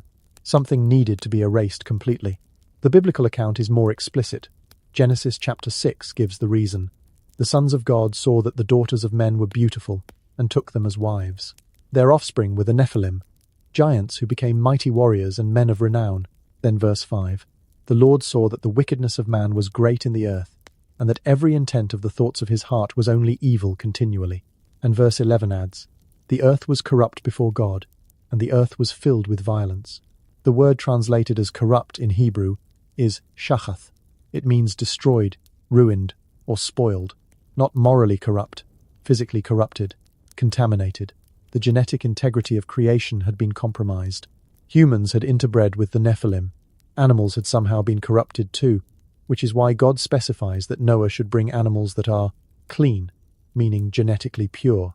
The flood wasn't punishment for sin. It was quarantine protocol. Destroy the contamination before it spreads beyond control. Noah was chosen because he was perfect in his generations. That phrase in Hebrew is Tamim be Dorothai. Tamim means without blemish, complete, whole. Dorothai means genealogy or lineage. Noah's genetic line was pure, unmixed. His family still had uncorrupted human DNA. They weren't descended from the Nephilim. They were what humans were supposed to be, so they were preserved, samples of pure humanity. And after the flood destroyed everything else, they would restart the species. The Hindu Puranas describe a similar cataclysm. Manu, warned by the god Vishnu, in the form of a fish, builds a boat and survives a flood that destroys the world. The Matsya Purana states this flood occurred because the world had become dominated by Daityas and Danavas, the giant races who were oppressing humans and disrupting cosmic order. The gods decided to reset creation, flood the earth, start over. The Mayan Popol Vuh describes multiple creations and destructions. The gods created several versions of humanity, each time destroying them when the creation didn't meet expectations. One version was destroyed by flood because these beings had become wooden and lost their connection to the divine. They were defective. So the gods sent a great rain that lasted many days, flooding the world and washing away the failed creation. Greek mythology has Deucalion's flood. Zeus, disturbed by human wickedness and the violence of the Bronze Age, decides to destroy humanity with a catastrophic flood. Deucalion and his wife Pyrrha survive on a boat and eventually repopulate the earth. The timing of this flood, according to Greek chronology, roughly corresponds to 11,000 to 12,000 years ago, the same time frame suggested by other flood traditions. Chinese records speak of the Great Flood during the time of Emperor Yao, around 2300 BC. The flood waters rose to the sky, threatening all of civilization. Gun and then his son Yu were tasked with controlling the waters, eventually succeeding after 13 years of work. This flood is treated as historical fact in Chinese records, not mythology. Native American traditions are filled with flood accounts. The Ojibwe tell of a great flood sent to cleanse the earth. Only Nanabozho and the animals survived by climbing onto a turtle's back. The Hopi describe emerging into this current world after their previous world was destroyed by flood. The Cherokee, the Lakota, the Cree, virtually every tribe has a version. Waters rising, humanity nearly wiped out. A few survivors on a mountain or in a boat. The world reset. 270 cultures, separated by oceans and millennia, all remembering the same event. That's not mythology spreading, that's memory. Traumatic memory passed down through generations because the survivors couldn't forget. They told their children. Those children told theirs. The story preserved because it was too important to lose. It was a warning. It happened before. It could happen again, but was it natural or was it engineered? The biblical account is ambiguous. God causes the flood, but the mechanism isn't specified beyond the fountains of the great deep burst open, and the floodgates of heaven were opened. That could describe geological upheaval, massive underground aquifers breaching the surface, or it could describe something else. Technology, weapons, a deliberate triggering of catastrophic climate change to eliminate the Nephilim contamination. Modern geology provides evidence of massive flooding around 12,000 years ago. The end of the last ice age saw rapid sea level rise as glaciers melted, over 300 feet in some estimates. Coastlines that are now hundreds of miles underwater were inhabited land during the ice age. Cities, civilizations, all flooded as the seas rose. We're finding evidence of them now. Underwater structures off the coast of India, in the Gulf of Cambay, the Yonaguni Monument off Japan, submerged ruins near Cuba. These aren't natural formations. They're too geometric, too symmetrical. They're buildings, walls, streets, cities that were swallowed by rising water. But sea level rise took centuries. It wasn't sudden. It wouldn't create the flood myths describing water arriving in days or weeks and covering mountains. Something else happened. Something rapid and catastrophic. The Younger Dryas impact hypothesis provides a mechanism. Around 12,800 years ago, something struck Earth, possibly a comet that broke up in the atmosphere and impacted in multiple locations. The evidence includes a thin layer of sediment worldwide, containing shocked quartz, nanodiamonds, and iridium, all indicators of extraterrestrial impact. This layer coincides with massive die-offs, woolly mammoths, giant ground sloths, saber-toothed cats. Over 35 genera of large mammals went extinct in North America alone. Not gradually, suddenly, catastrophically. The impact would have triggered massive tsunamis, volcanic eruptions, earthquakes, rapid climate shifts. If it struck ice sheets, it would have instantly melted enormous amounts of ice, flooding low-lying areas. The impact winter that followed would have blocked out the sun, killing crops and causing global famine. Any civilization existing at that time would have been destroyed. Only small scattered groups in high elevations or isolated areas would have survived. This explains the flood myths. It wasn't just rising sea levels. It was sudden catastrophic inundation from impact-generated tsunamis and ice melt. It explains the extinction of megafauna. It explains the sudden collapse of advanced cultures and the reset to primitive conditions. And it explains why structures like Göbekli Tepe were deliberately buried. The survivors knew something was coming. They tried to preserve what they could by burying it, protecting it from whatever destruction was imminent. But here's the disturbing question. Was the impact natural, or was it deliberate? Ancient texts describe weapons capable of destroying cities. The Mahabharata talks about Brahmastra, weapons that sound like nuclear devices. The Bible mentions fire from heaven destroying Sodom and Gomorrah. What if the flood wasn't just God opening fountains and floodgates? What if it was advanced beings triggering a cataclysm, redirecting a comet, detonating weapons, deliberately causing the Younger Dryas impact to wipe out the Nephilim and their corrupted civilization? The text says God regretted making humanity, regretted creating them. That's strange language for an omniscient being, unless it's not talking about God in the transcendent sense, unless it's talking about the Anunnaki, the beings who genetically engineered humans. They regretted it. Their creation had gone wrong. The hybrids were out of control, so they decided to sterilize the experiment, flood the planet, kill everything, start over with clean genetic stock. Noah and his family were the control group, the backup samples, pure human DNA preserved intentionally. After the flood, God makes a covenant. Never again will I destroy the earth with water. The rainbow is the sign of this promise. But why would an all-powerful God need to promise not to do something? Unless it's not about moral restraint, unless it's a treaty, an agreement between the Anunnaki and surviving humanity. We won't exterminate you again as long as you don't let the genetic corruption happen again. Stay pure, stay human, don't mix with the Nephilim remnants, and we'll let you live. Except giants appear again after the flood. In Canaan, the Anakim, the Rephaim, Og of Bashan, Goliath. The contamination wasn't completely eliminated. Some giants survived in isolated regions, or the genetic traits were recessive, carried by Noah's descendants, and reasserted themselves generations later. Or the Anunnaki came back and tried hybridization again. Whatever the cause, giants returned. And this time, Humans were commanded to exterminate them. The conquest of Canaan wasn't just about territory. It was about genetic cleansing. God commands the Israelites to utterly destroy the Canaanite cities. Kill everyone. Spare nothing. That's not about wickedness. It's about contamination. Eliminate the hybrid bloodlines. Finish what the flood started. The flood was real.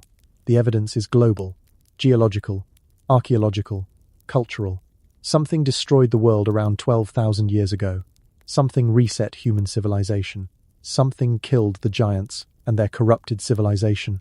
Whether it was natural catastrophe or deliberate extermination, the result was the same. The old world ended. The new world began, and humanity was given a second chance. But the memory remained. In every culture. The warning. The world was destroyed once for corruption. It can happen again. Stay pure. Stay vigilant, because they're still watching, and they're willing to do it again if necessary. October 20th, 1967, Bluff Creek, California. Roger Patterson and Bob Gimlin were riding horses through a remote forest area when they encountered something that shouldn't exist. Patterson's horse reared. He grabbed his camera, and for 59 seconds, he filmed what has become the most analyzed piece of footage in cryptozoology history. A large bipedal creature, covered in dark hair, walking upright across a sandbar, female, based on visible anatomical features. Estimated height between 6 feet 6 inches and 7 feet 4 inches. Estimated weight between 500 and 700 pounds. It turned, looked directly at the camera, and continued walking into the forest. 57 years later, no one has definitively proven the Patterson-Gimlin film is a hoax. Experts in biomechanics have analyzed the gait.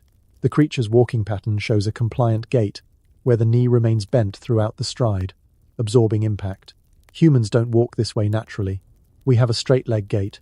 To replicate the movement in the film, you'd need someone unusually tall, unusually strong, and trained to walk in a biomechanically abnormal way.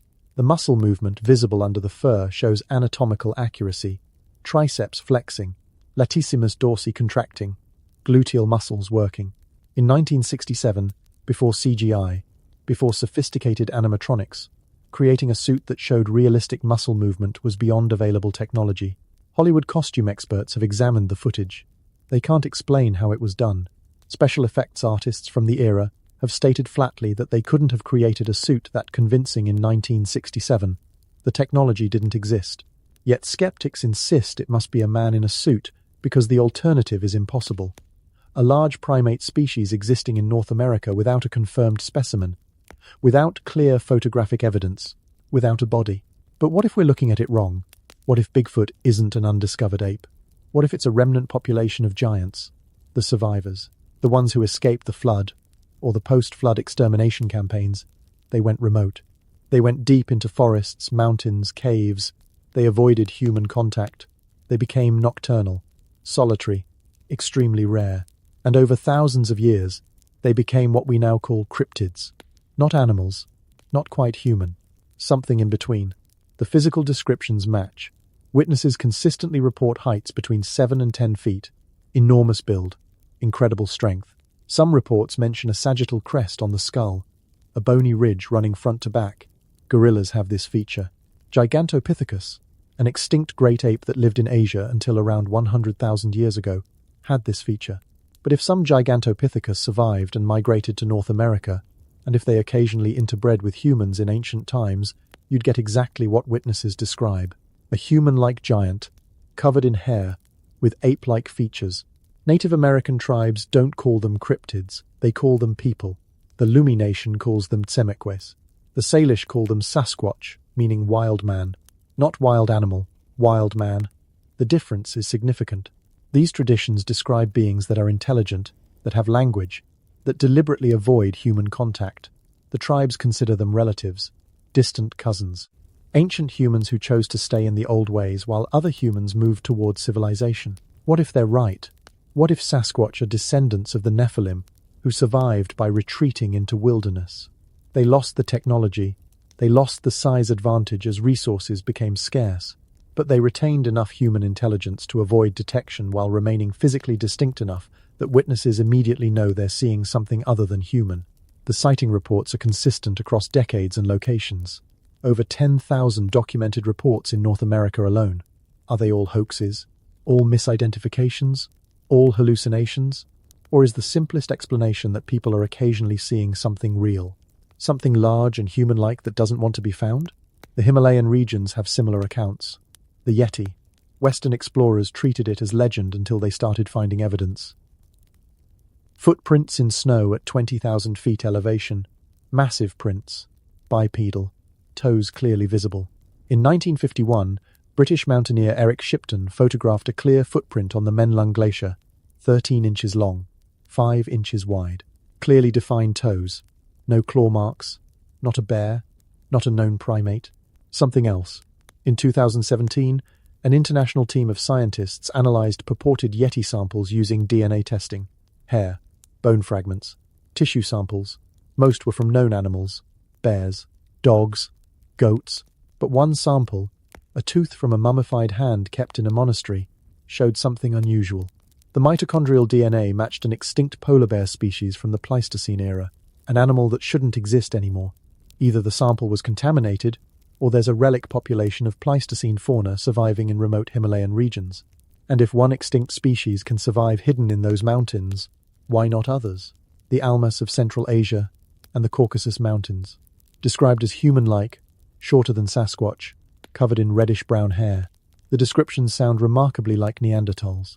Robust build, pronounced brow ridge, barrel chest. What if some Neanderthal populations survived in isolated mountain regions? We know they interbred with humans. We carry their DNA. What if some populations remained distinct, unmixed, surviving in areas too remote for modern humans to settle? In 1925, British Colonel Percy Fawcett disappeared in the Amazon searching for a lost city he called Z. Before his disappearance, he documented encounters with various tribes, including reports of the Maricoxi, a tribe of large, aggressive, ape-like humans. He described them as 5 feet tall, incredibly strong, covered in hair, communicating through grunts. They attacked his expedition with clubs. Fawcett's expedition fought them off, but he noted they used tools and coordinated their attack. Not animals, primitive humans, or something in between. The Amazon is still largely unexplored. Millions of acres of dense jungle that have never been fully mapped or surveyed. Uncontacted tribes still exist there. Tribes that have never interacted with modern civilization. If small groups of normal humans can remain hidden in the Amazon, why couldn't other hominid species that actively avoid contact, species that have learned over millennia that interaction with modern humans means death? Australia's Aboriginal peoples have traditions about the Yowie, described as large, hair-covered beings that live in remote bush areas. The traditions are ancient, predating European contact by tens of thousands of years. Aboriginal rock art depicts large humanoid figures alongside depictions of known animals. Not spirits, not myths. Creatures that shared the landscape with humans and were documented in the same way as kangaroos and emus. In 1994, cryptozoologist Paul Cropper investigated a series of Yowie sightings in Queensland. Multiple witnesses described a creature over 8 feet tall, covered in dark hair, walking upright. Footprints were found. Casts were made. The prints showed a flat foot with a non-opposable big toe. Human-like, not ape-like, but the size was wrong. 17 inches long, 8 inches wide. The stride length suggested something with much longer legs than any human. The pattern is global. Every continent except Antarctica has traditions and ongoing reports of large, hair-covered, bipedal beings. North America has Sasquatch. Asia has the Yeti and Almas. Australia has the Yowie. South America has the Maricoxi and Mapinguri. Africa has multiple traditions of forest giants. The names change, the specific details vary, but the core description is consistent. Large, bipedal, human-like but not human, intelligent enough to avoid capture, rare enough that clear evidence is scarce. Either this is the most successful cross-cultural hoax in history, spanning thousands of years and dozens of cultures with no contact, or these things exist. They're rare, they're elusive, they're declining in numbers, but they're real, and they're exactly what the ancient texts describe. Giants, hybrid beings, the Nephilim descendants who survived the flood and the exterminations by retreating into the wild places humans don't go. The government denies their existence. But why would they admit it? Confirming the existence of an intelligent bipedal hominid would raise uncomfortable questions. Are they human? Do they have rights? Is it murder to kill one? What does their existence mean for evolutionary timelines? What does it mean for land use and resource extraction if large areas need to be preserved as habitat for an endangered hominid species? The military has encountered them. Soldiers deployed in remote areas have reported sightings. Rangers in national parks have protocols they won't discuss publicly. There are whispers of specimens collected and stored in classified facilities, bodies recovered from remote areas and never acknowledged. The Kandahar giant we mentioned at the beginning wasn't an isolated incident. It was one that leaked. How many others didn't? In 2008, a group of hikers in Georgia claimed to have found a dead Bigfoot. They held a press conference. They showed photographs of what appeared to be a large ape-like creature in a freezer. The media covered it extensively. Then scientists examined it and declared it a rubber suit. The whole thing was dismissed as a hoax. But the timing was suspicious. The hikers had scheduled DNA testing with an independent lab. Before the testing happened, men in dark suits showed up at their homes, confiscated the body, and threatened legal action. The hoax announcement came later. After the evidence disappeared, was it really a hoax? Or was the hoax story a cover-up after the real specimen was seized? We're told these creatures don't exist because we don't have a body. But bodies decay. In the wild, scavengers consume remains within days. Bones scatter. DNA degrades. And if these beings are intelligent enough to avoid humans, they're intelligent enough to care for their dead. Bury them. Hide them. Protect them from discovery. Elephants do this. Great apes do this. If Sasquatch are related to humans, they almost certainly have death rituals, burial practices, which means their remains won't be lying around waiting to be found. The evidence is accumulating. Thousands of footprint casts, hair samples that don't match known species, audio recordings of vocalizations that don't match any catalogued animal, thermal imagery showing large bipedal heat signatures in locations where no humans should be, witness testimony from credible sources, police officers, military personnel, scientists, park rangers, people with nothing to gain and credibility to lose. They exist. The giants didn't all die in the flood or the exterminations that followed. Some survived. They adapted. They hid. They became the wild men of the forests and mountains. And they're still here, watching us from the shadows, avoiding our cameras and our traps, living in the spaces between what we know and what we refuse to believe. The Nephilim bloodline persists, not in civilization, not in our cities and towns, but out there, in the wild places, where giants still walk the earth, waiting, surviving, remembering what they were, and hoping we never find them. Picture this. You're a curator at the Smithsonian in 1903. A crate arrives from Wisconsin. Inside are skeletal remains of 7 individuals, all measuring between 7 and 9 feet tall, skulls with unusual features, femurs that don't match any known human population. Your job is to catalogue these specimens, study them, and eventually display them to the public. That's what museums do. Preserve history. Educate the public. Advance scientific knowledge. But then someone higher up examines the bones. They call a meeting. They explain that these remains don't fit the established narrative. Publishing findings about them would contradict decades of anthropological research. It would validate religious texts that science has worked hard to discredit. It would raise questions about human origins that the institution isn't prepared to answer. So you're given new instructions. Catalogue the remains vaguely. Store them in a facility where they won't be easily accessed. And never, under any circumstances, put them on public display. You're not evil. You're not part of some grand conspiracy. You're just following institutional protocol. And when you retire, the next curator follows the same protocol. And the next. Until eventually, no one at the Smithsonian even remembers why those specific specimens are kept in restricted storage. The knowledge is lost. The evidence sits in boxes in a warehouse somewhere, forgotten, not destroyed, not hidden maliciously, just bureaucratically buried under layers of institutional inertia and unstated policy. That's how cover-ups actually work. Not through dramatic conspiracies with secret meetings and assassination plots, through mundane institutional gatekeeping, through career preservation, through the simple human tendency to reject evidence that threatens our worldview. Charles Darwin published On the Origin of Species in 1859. It revolutionized biology. It provided a framework for understanding life without requiring divine intervention. Natural selection, random mutation, gradual change over millions of years. It was brilliant, it was elegant, and it became the foundation of modern biology, anthropology, and paleontology. But Darwin's theory requires a specific timeline. Humans evolved from earlier primates over millions of years. Our ancestors were smaller, less intelligent, gradually becoming more advanced. The progression is linear. Australopithecus, Homo habilis, Homo erectus, Homo sapiens, each stage showing incremental improvement, tools becoming more sophisticated, brain size increasing, culture developing slowly. Now introduce giants, beings with advanced capabilities existing alongside or before modern humans, beings that built megalithic structures requiring engineering knowledge that supposedly didn't exist yet, beings that interbred with humans, creating hybrids with unusual features. That doesn't fit the timeline. It doesn't fit the linear progression.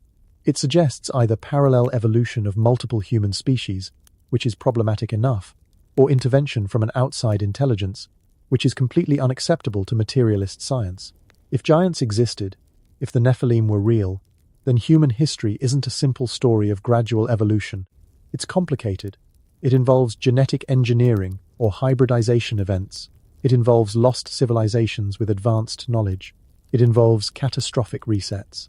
And worst of all, it validates religious narratives. The Bible stops being mythology and becomes history. Genesis becomes a historical account. The flood becomes a real event. And if those parts are true, what about the rest? What about the parts that discuss moral accountability, divine judgment, and humanity's purpose? The scientific establishment spent 200 years building credibility by distancing itself from religious authority. Galileo was persecuted by the church. Darwin was attacked by fundamentalists. Science positioned itself as the alternative to religious dogma. Reason over faith, evidence over tradition. The modern world was built on this foundation. Universities, research institutions, government science agencies, all operating under the assumption that materialist explanations are sufficient, that the universe can be understood through natural laws without invoking supernatural or extraterrestrial intervention.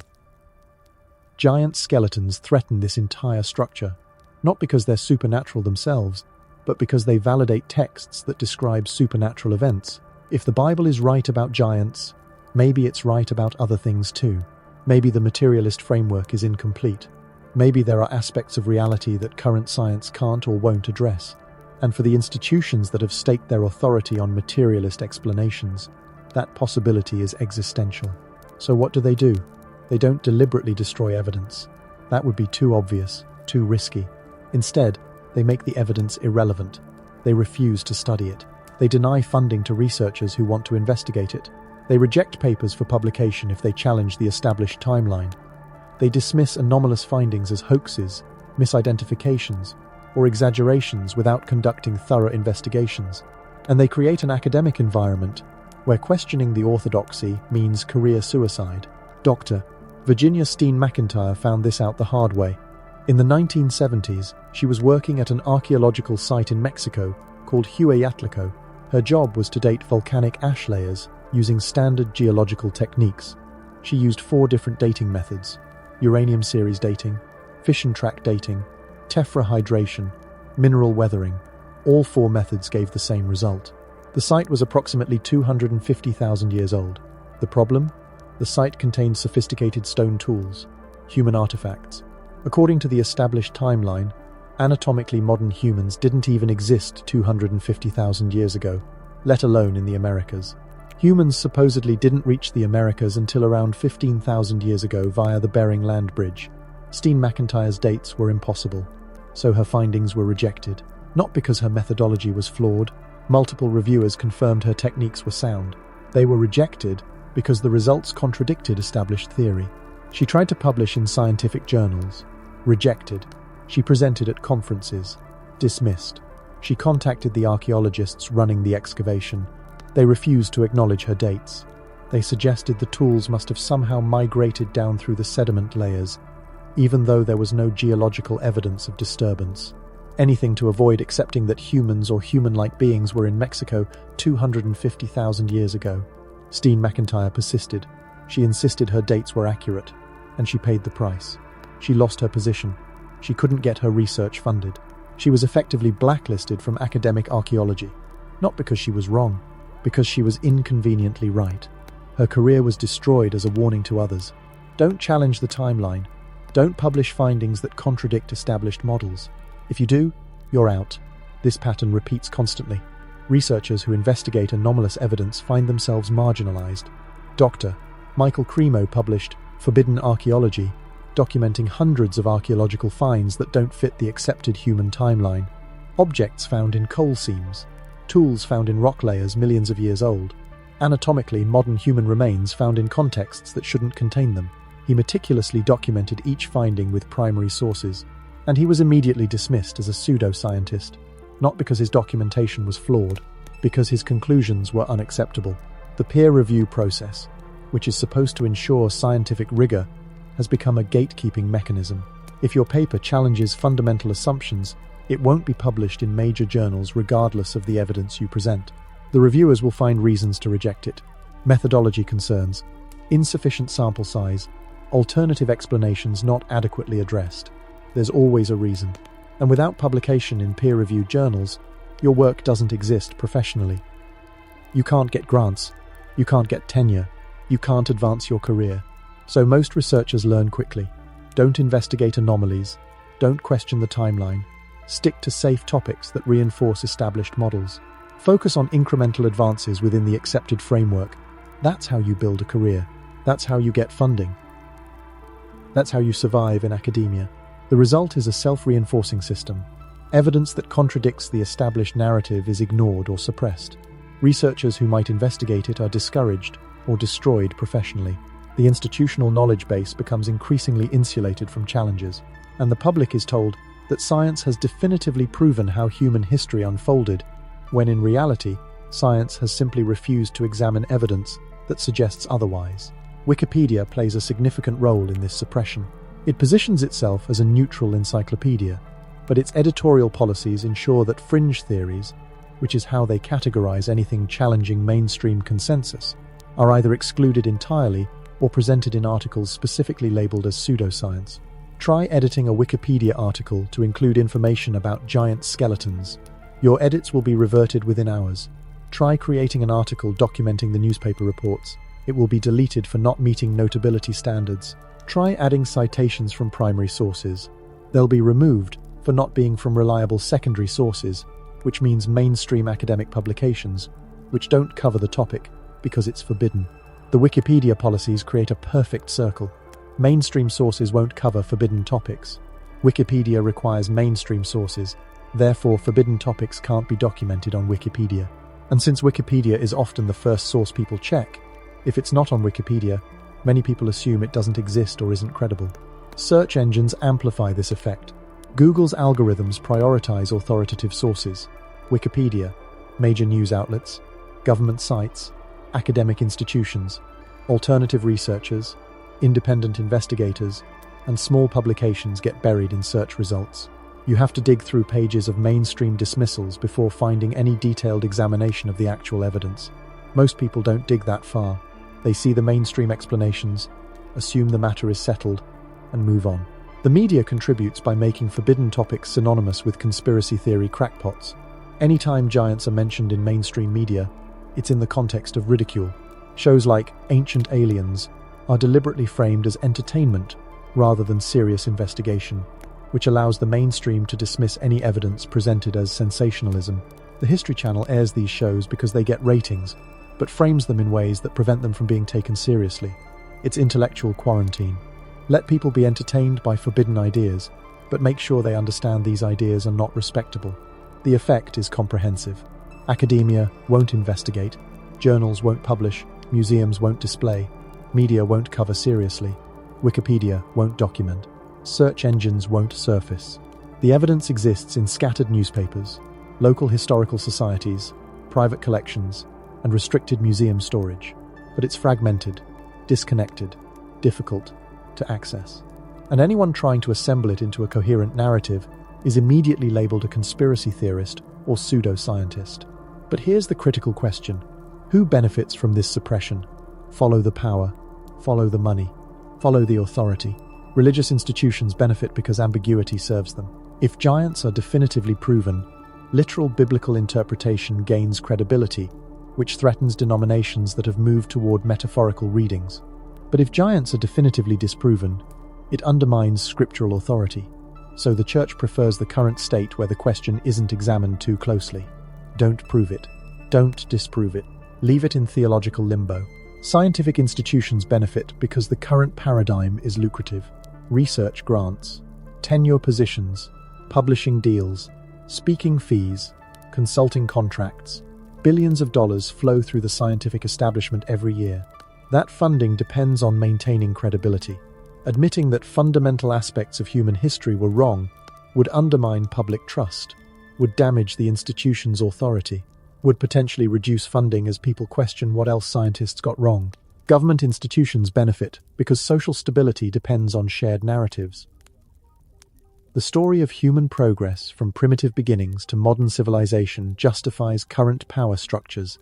It explains why some nations are more advanced than others, why Western civilization claims superiority, why colonialism happened.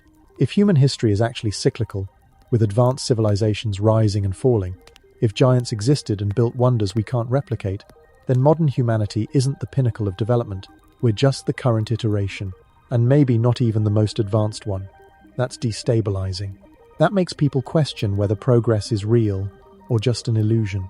Educational institutions benefit because curriculum is standardized. Textbooks are published in enormous print runs. Changing fundamental historical narratives would require rewriting everything. New textbooks, new courses, retraining teachers. The logistical and financial cost would be enormous. Much easier to maintain the current curriculum and dismiss anomalous evidence as not worth including. The cover-up isn't coordinated. There's no smoke-filled room where leaders of science, religion, government, and education meet to decide what truth to suppress. It's emergent. It's structural. Each institution has independent reasons to maintain the status quo. Each benefits from not rocking the boat, so they all, independently, suppress the same information. They all, independently, punish those who challenge the narrative. And the result looks like a conspiracy, even though it's just convergent self-interest. The truth about giants threatens everyone in power. So everyone in power, without needing to coordinate, works to keep that truth buried. Not through active destruction of evidence, but through passive suppression, through institutional inertia, through career incentives that reward conformity and punish investigation, through information architecture that makes forbidden knowledge difficult to access and easy to dismiss.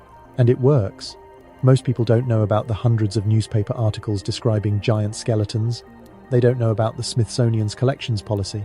They don't know about researchers who were destroyed for investigating anomalies. They know what they're taught in school, what they read on Wikipedia, what they see in mainstream media. And all of those sources tell the same story. Giants are mythology. Anyone who says otherwise is a fool or a fraud. But the evidence exists, scattered, suppressed, waiting. And once you start looking, once you see the pattern, you can't unsee it. The cover-up isn't perfect. It's just effective enough that most people never look. And for those who do look, the system has mechanisms to discredit them before their findings gain traction. That's how you hide the truth in plain sight. Not by destroying it, but by making sure no one takes it seriously. So where does that leave us? What do we do with all of this? We've walked through newspaper archives, documenting hundreds of giant skeleton discoveries. We've examined ancient texts from completely unconnected cultures, all describing the same beings. We've looked at megalithic structures that defy explanation, using accepted historical timelines and primitive tool theories. We've considered genetic anomalies that suggest hybridization events in our distant past. We've traced the flood narratives that appear in over 270 cultural traditions worldwide. We've documented modern encounters with beings that shouldn't exist. And we've uncovered the systematic suppression that keeps this evidence from reaching mainstream consciousness. The pattern is undeniable once you see it. This isn't about believing one questionable photograph or trusting one dubious witness. This is about the accumulated weight of evidence across multiple disciplines, multiple time periods, and multiple continents.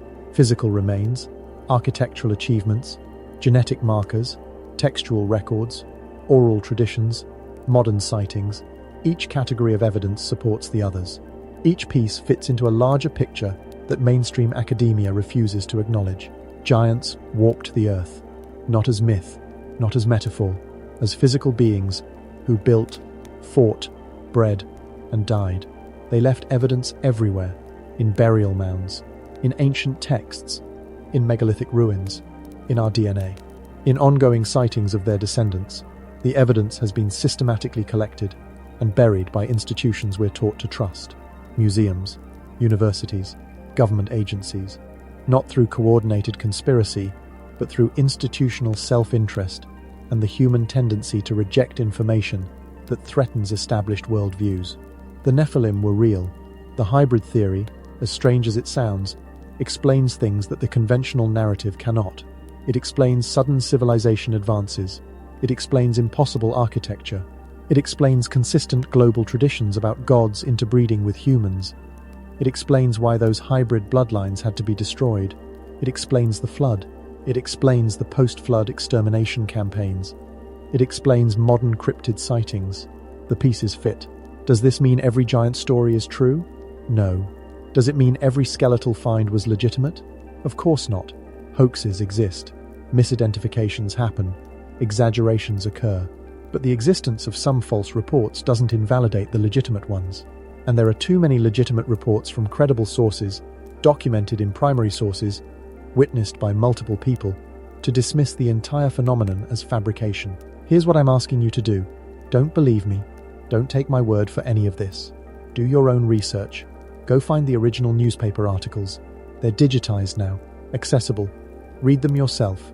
Look up the Smithsonian's collection policies and compare them to what newspapers said they collected versus what they actually display. Read the ancient texts, not summaries, not interpretations. The actual texts: Genesis, Enoch, the Sumerian tablets, the Hindu Puranas, the Greek accounts. See how consistent they are across cultures that never had contact. Visit the megalithic sites if you can. Stand at Baalbek. Walk through Sacsayhuaman. Look at those stones with your own eyes and ask yourself honestly whether Bronze Age humans with copper tools could have created that. Don't accept the explanations you're given. Question them. Calculate the force required. Consider the logistics. Use your own judgment. Look into the researchers who were destroyed for investigating this. Virginia Steen McIntyre, Michael Cremo, Graham Hancock. These aren't frauds or idiots. They're credentialed professionals who followed evidence where it led and paid the price. Read their work. Examine their documentation. Decide for yourself whether they deserve the dismissal they received. Most importantly, ask yourself why this information is so aggressively suppressed. Why do Wikipedia editors immediately delete documented historical reports? Why won't museums display giant skeletons that newspapers confirm they collected? Why won't academic journals publish research that challenges the timeline even when the methodology is sound? Why is this topic treated with such hostility by mainstream institutions? If the evidence was clearly fraudulent, they'd simply debunk it and move on. The aggressive suppression suggests something different. It suggests threat. Not physical threat, ideological threat. These findings threaten the foundations of how we understand human history, human origins, and humanity's place in the universe. And the institutions built on those foundations will do whatever necessary to prevent them from being examined seriously. Giants existed. The evidence is overwhelming once you look past the institutional gatekeeping. They were real. They built impossible things. They interbred with humans. They were destroyed in a cataclysm. Some survived and remain hidden in remote regions. Their story is our story. It's part of human history that's been deliberately erased, and it's time to bring it back. The truth is out there, in archived newspapers, in restricted museum storage, in ancient texts, in megalithic ruins, in our DNA, in the forests and mountains where giants still hide. You just have to be willing to look, to question, to think critically about what you've been taught, and ask whether it actually explains the evidence or just ignores what doesn't fit. This is your history. This is humanity's true past. Don't let them keep it from you. Dig deeper. Question everything. And remember, the next time you walk through a forest and feel like you're being watched, you might not be imagining it. Because somewhere out there, in the deepest wilderness, the descendants of giants are watching back, and they remember everything we've forgotten.